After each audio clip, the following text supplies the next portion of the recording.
ನಮಸ್ಕಾರ ಸ್ನೇಹಿತರೆ, ಈ ಒಂದು ವಿಡಿಯೋದಲ್ಲಿ ನಿಮಗೆ ವಿಶ್ವಕರ್ಮ ಯೋಜನೆಯ ಸ್ಟೇಟಸ್ ಯಾವ ರೀತಿಯಾಗಿ ಚೆಕ್ ಮಾಡ್ಕೋಬೇಕಂತ ಈ ವಿಡಿಯೋದಲ್ಲಿ ತಿಳಿಸ್ಕೊಡ್ತೀನಿ. ನೀವು ಇನ್ನೂ ನನ್ನ ಚಾನೆಲ್ನ ಸಬ್ಸ್ಕ್ರೈಬ್ ಮಾಡ್ಕೊಂಡಿಲ್ಲ ಆದರೆ ಈಗಲೇ ಸಬ್ಸ್ಕ್ರೈಬ್ ಮಾಡ್ಕೊಳ್ಳಿ. ಮೊದಲಿಗೆ ಈ ಗೂಗಲ್ ನಲ್ಲಿ ವಿಶ್ವಕರ್ಮ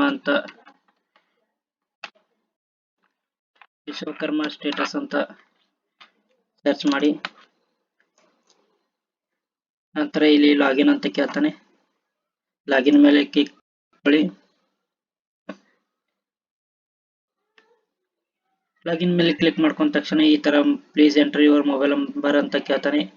ನಿಮ್ಮ ಮೊಬೈಲ್ ನಂಬರ್ ಅಂದ್ರೆ ವಿಶ್ವಕರ್ಮ ಯೋಜನೆಗೆ ನೀವು ಯಾವ ನಂಬರ್ ಕೊಟ್ಟಿರ್ತೀರೋ ಆ ನಂಬರ್ ಅನ್ನು ಇಲ್ಲಿ ಹಾಕಬೇಕಾಗುತ್ತೆ. ನಂತರ ಇಲ್ಲಿ ನಿಮ್ಮ ಕ್ಯಾಪ್ಚಾ ಅಂದ್ರೆ ಇಲ್ಲಿ ಕಾಣುತ್ತಿರುವಂತ ಕ್ಯಾಪ್ಚಾವನ್ನು ಹಾಕಬೇಕು. ನಂತರ ಲಾಗಿನ್ ಅಂತ ಕೊಡಬೇಕಾಗುತ್ತೆ.